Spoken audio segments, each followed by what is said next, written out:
So yesterday, after the show, news broke that Lee Keegan has announced his retirement. I'm delighted to say two of his former teammates are with us now to talk to us a little bit about his impact on the team that they played on. I'm delighted to say Colm Boyle and Andy Moran are with us. Andy, I might start with you. You know the difficulty of actually making the final decision. Do you think that there was any chance that Lee might have stayed on, that he could have had his arm twisted? Good morning, lads.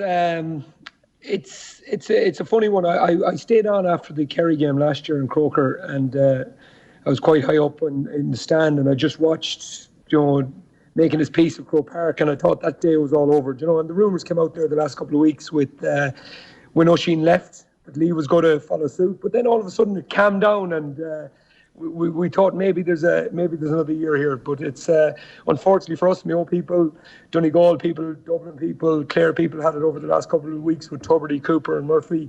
But today, I suppose, is our day to see, I think without argument, our greatest ever player hang up his boots. Yeah, Colm, what made him so great? You would have come up against him, obviously in club matches and in training. What would have made him so great? How you doing, lads? First of all, I think I nearly choked on my breakfast earlier on when I heard Shane compare him to G-Sun Park, but it was an unusual one. It was meant as a compliment now, Colm, I have to say. Hard worker, underrated, never living this one down. Big game player. Okay, yeah. Yeah, if you said more of a Roy Keane, maybe. Exactly, that's what I was thinking. Jesus. Yeah.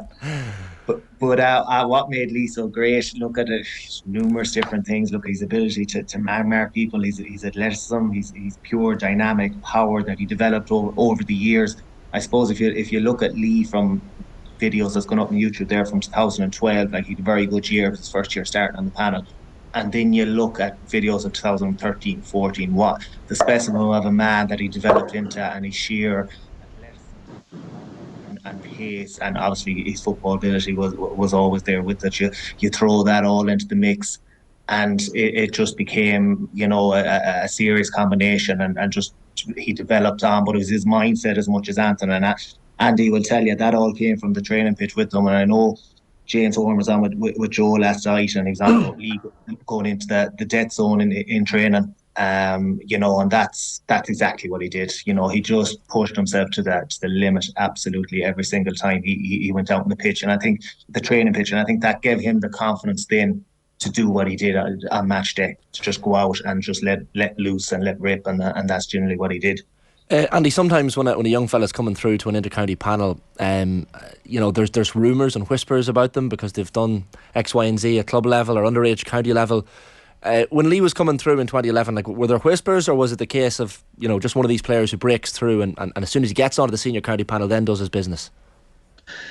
To be honest, I knew very little about him before he came into the squad. He was he came in and he was quite erratic when he came in first in terms of his football. He was you could see that this guy, you could get nothing off him defensive wise. I used to play wing forward, could you believe, at the time, but I used to play wing forward at the time.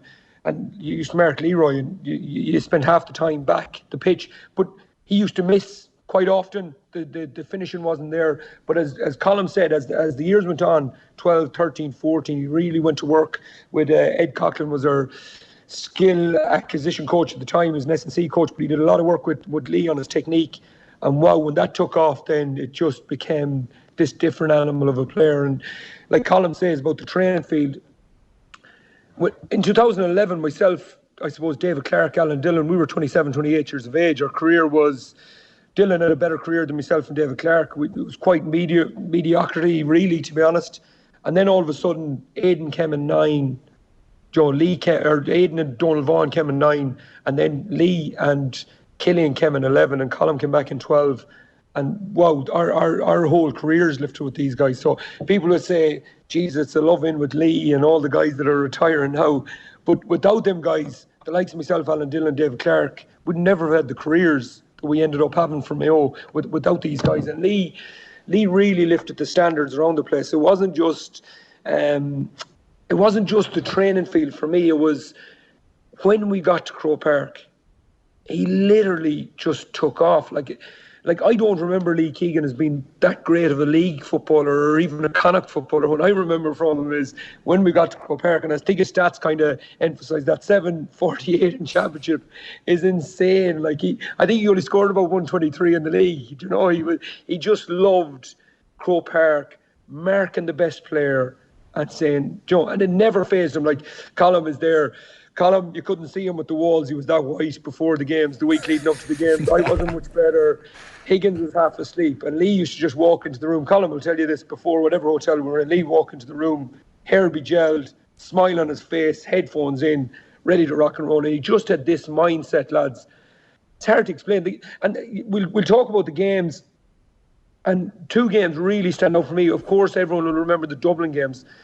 But 2017, we play Roscommon, and obviously Roscommon is close to me here in Balladreen. But we were gone. We were bet, like, we were out the gate in that first quarter final, and we put him on their best player, Andy Smith, at midfield, and he scored 1-3, lads, from midfield. It was just one of the most extraordinary games. And then a guy that I grew up watching was Sean Kavanagh. 2003, we're both, or 1983, we're both 1983 babies, myself and Kavanagh. So I knew about Sean Kavanagh from when he was 15, 16. So the respect I had for him as a footballer was just insane. And then in 2016, Lee just nullifies Kavanagh, takes him out of the game. I think Sean ends up getting sent off.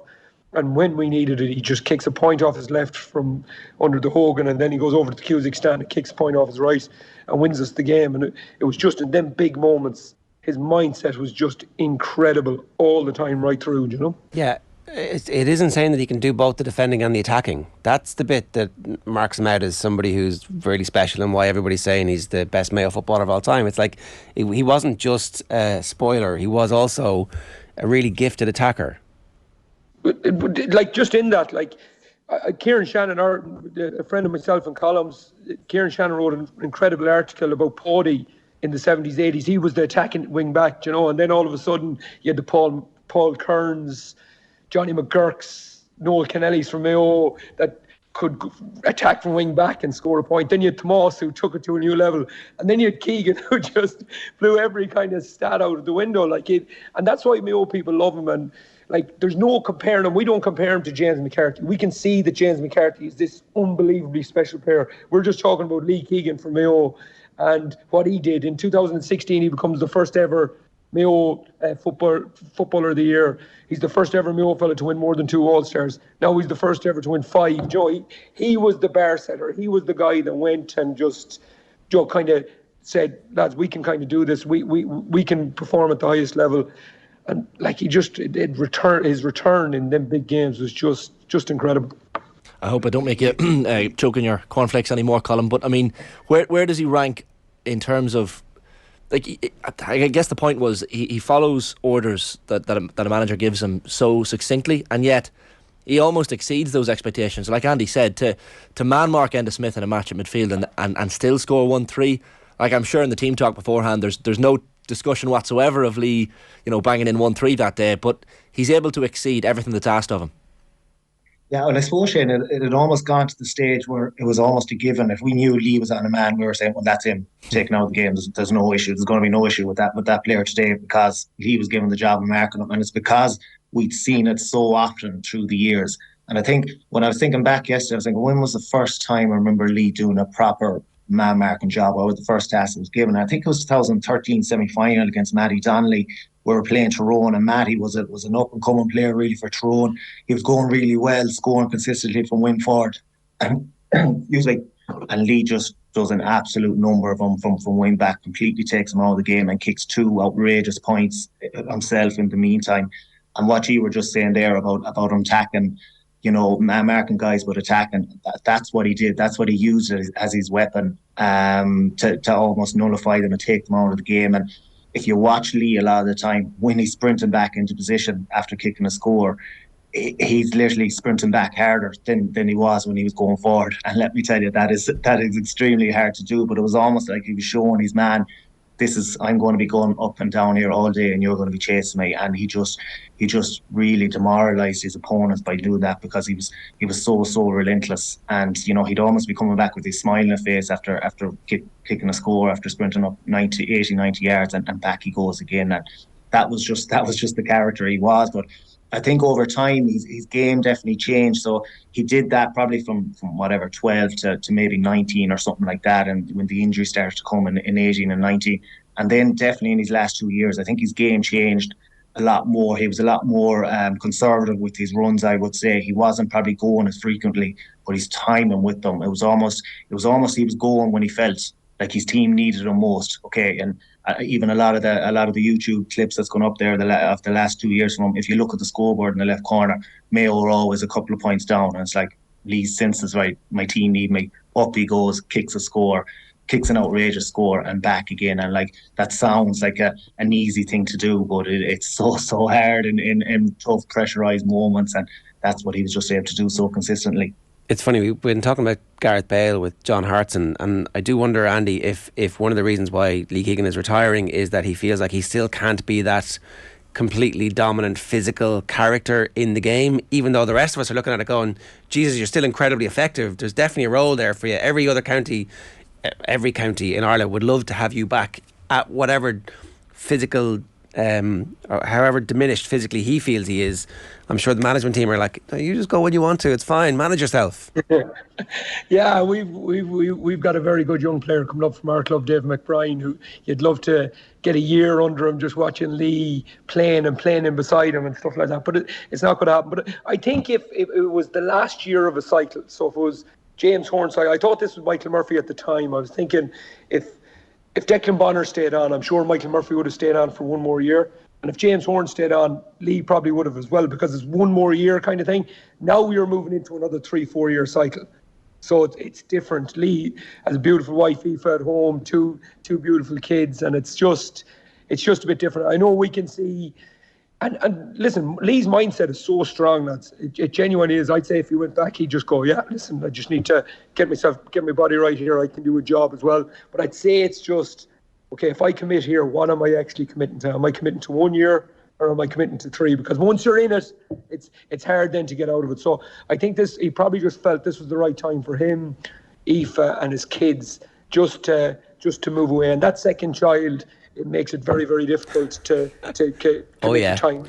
One child is a beautiful moment. 2 children is a completely different ballgame. So, and like Aoife, I think it's important to mention her, because myself and Colm, she's been there all through Lee's career. It's like they came together, unbelievably supportive girl, like brilliant girl, brilliant around the place, and the two of them go together. I'm sure it's very emotional for their whole family, because their whole family, his brother and his mum and dad, were always there with the team. So it's I suppose a sad moment, but a great moment, reflective as well, you know. I think about that attacking wing-back position, Colm, and granted Leroy could play in a number of positions, but look, you think of, I guess, Tomás O'Shea and Philly Jordan and these type of players in the noughties, but then Lee kind of changes it, because you see the likes of James McCarthy coming through as well, and that created players like Carl Lacey, and you've Carl O'Connell, lads running up the flanks.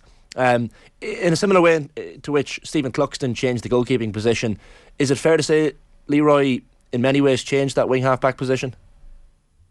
He did, really. I suppose when you're putting them there with the names you've mentioned, certainly them boys started, the score and half-back role, if you want to call it that way. But Lee kind of took that on to another level, and he's almost taken it on to kind of Messi, Ronaldo levels, where you're thinking, like, it's never going to be done again. The numbers that he hit, like, absolutely outrageous numbers. And and it's been said numerous times, he's doing that while nullifying, obviously, the opposition's best forward. I think it would have been interesting. I know Andy has always said through the years that Keith Higgins should have been developed as a forward from his early years, maybe back in minor. I'd be interested to does he think Lee should have been the same? Could he have been a wing forward or a centre forward for us, with his score and return that he had? But I think just coming from deep just suited Lee. It just suited him, because he's such sheer athleticism that actually coming from deep, that whoever was marking probably wasn't going to be able to stick with him for the 80-90 yard burst that he was making at the time. And I think it was just ideal for his game at the time. But yeah,